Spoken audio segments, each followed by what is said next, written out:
Manba. Have you ever needed a controller with a screen? Well, Manba has you covered with the ManbaOne, the full colour interactive screen gaming controller. Now that is a lot down why you're talking about a third party controller. Well, I've been getting adverts for it constantly from Temu, and I decided to have a look at it. I was like, this doesn't look too bad actually, and it's really not. I'm really surprised that a third-party controller like this one is actually really good. Back in the days of the younger brother controller, they weren't that good. I got this one from Amazon. You can get it on Temu as well. It's a bit cheaper on Temu, to be honest with you. When I've seen it, it's been about £43 on Temu. This was 56 on Amazon. It's the same one. I just have Amazon Prime, and it's a lot easier, I think, just to return if I didn't like it, because I'm a bit skeptical of third-party controllers. But what can you do with it, Dan? You can use it on Switch, PC, iOS, and Android. No Xbox or PS5 support. What's in the package? The controller, the charger stand, the wireless receiver, a USB-C cable, and some interchangeable thumbsticks. Now, this controller is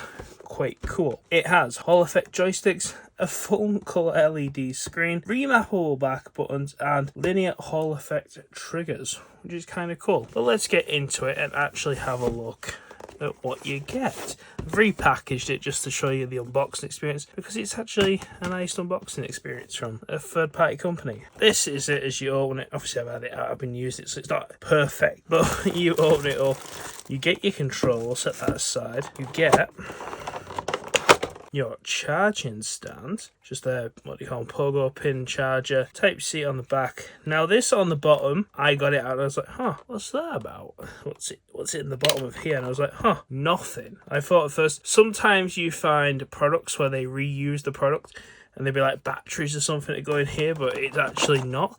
It actually holds the USB receiver if you don't want to use it. I didn't realise that till I was looking at someone else's pictures. Charger station, it's nice quality stuff, you know, nice textures. USB receiver for PC. Now what else have we got in the bottom? We have our type C cable, we'll just leave that in there.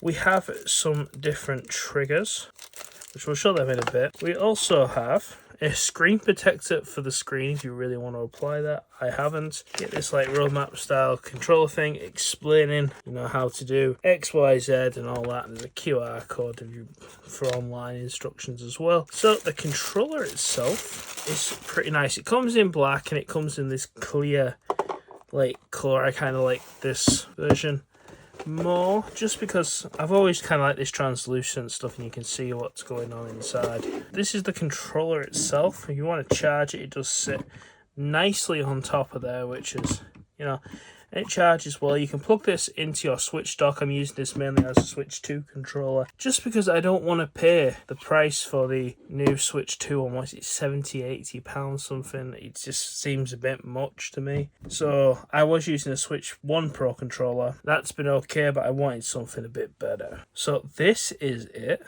So these are the buttons on the back, programmable. So these switch sliders here. So if we look at the top, you'll see there's not a lot of play on that trigger there. If we slide this up, now you've got more play. So let's say you're playing something like a racing game, you know, like a Forza or something. That's going to give you more control on the trigger. But let's say you're playing like Call of Duty or a shooter.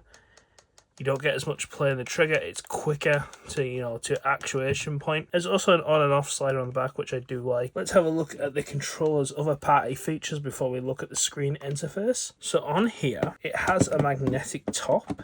It's a little bit finicky to get off, but it comes off easy. It's supposed to come off. There's some like little things on the side to get your nails in. Maybe I'm just doing it a stupid way. Unfortunately, you can't take out the buttons, and this is my biggest gripe with this controller, is these buttons. I want to use a Switch controller, and as you know, A is here, B is here, and same with these, they're reversed, and you can't take these out and swap them around just because the curve, which is a bit of a shame. It's a lot nicer than the Pro controller anyways. Granted, these are cheaper, but you can pick one of these up for, well, similar price new to this, or like £20 second hand. This is what I was using on my Switch 2 for controller. It's not a bad controller, just a bit mushy.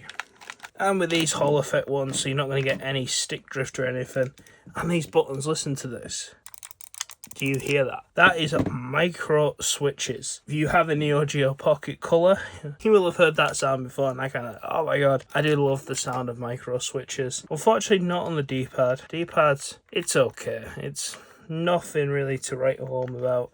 So one of the cool things you can do is you can take the tops of the analog sticks off, and that's what is in this packet here. I never really liked analog stick extenders too much. I've always thought they're a bit, I don't know, they're not for me. So if you really want, you can extend your analog sticks and it just clicks on. See, and there you are. Now you have a nice long analog stick if that's your thing.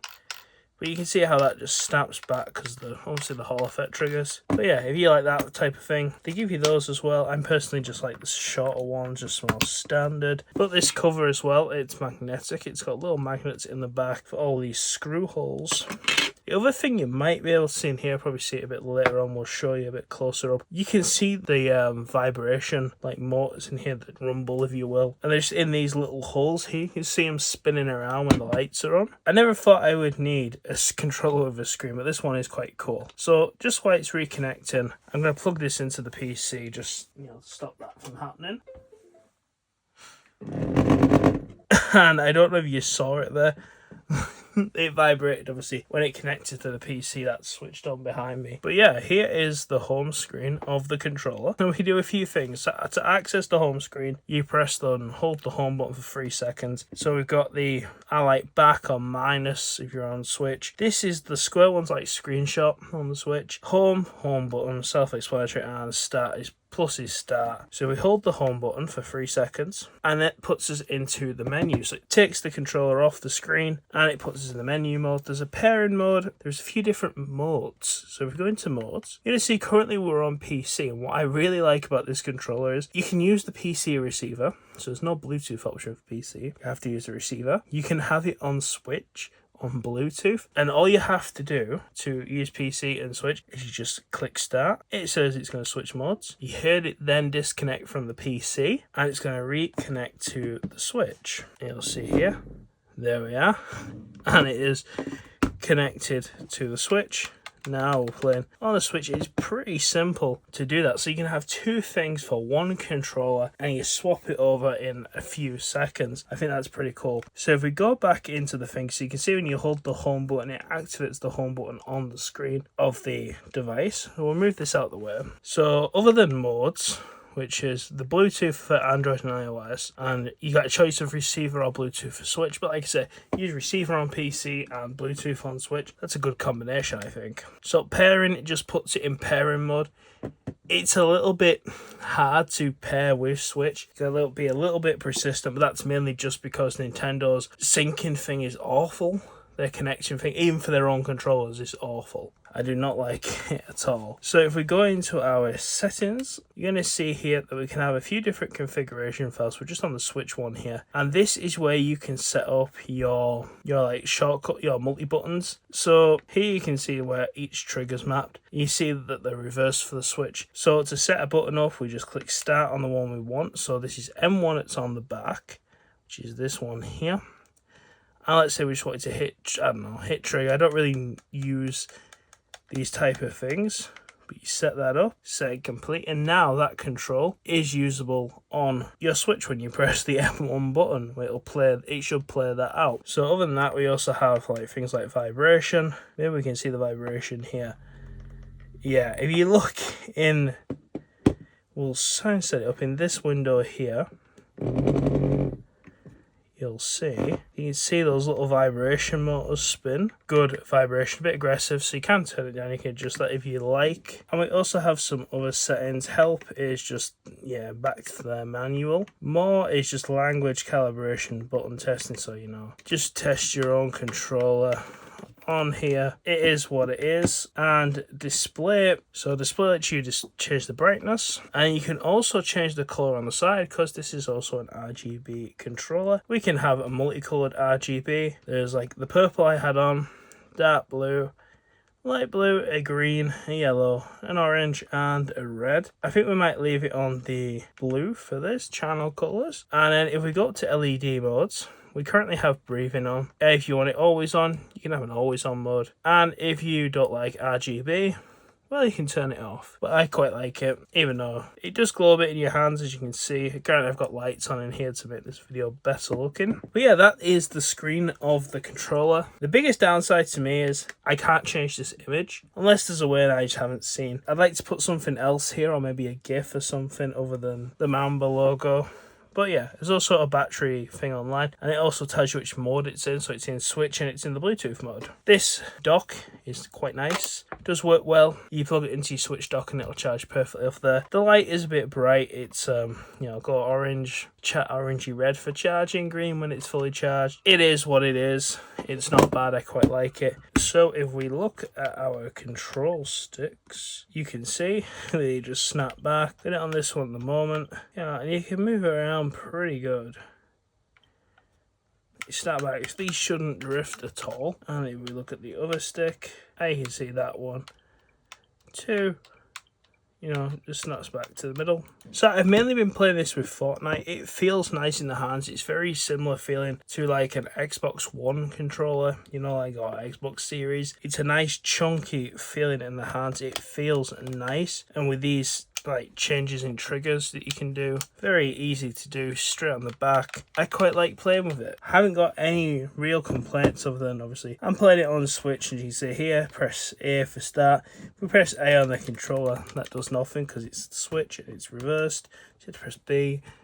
But other than that, I don't really have any complaints. It's a good value controller, I think. Good alternative over the Switch controller, and especially if you're doing a bit of PC gaming. I don't know why you wouldn't choose this controller if you're also playing Switch as well, because it means you only have to have one controller, whereas, you know, you might need two. Switch controller and an Xbox controller for PC. I'd say this is a very, you know, good experience, nice weight in the hand, unique feature with the screen there. It looks nice. Like I said, they also make it in black if you don't like all this revealed stuff. You want more of a, you know, a more traditional black control, something like the Switch controller that we have here. Nice value for money. Battery seems to last pretty well. Let me know below, have you used the Manba controller, or would you consider getting one? And what do you think about screens on controllers? Thanks for watching, guys. Please like, comment, subscribe, and I'll see you next time.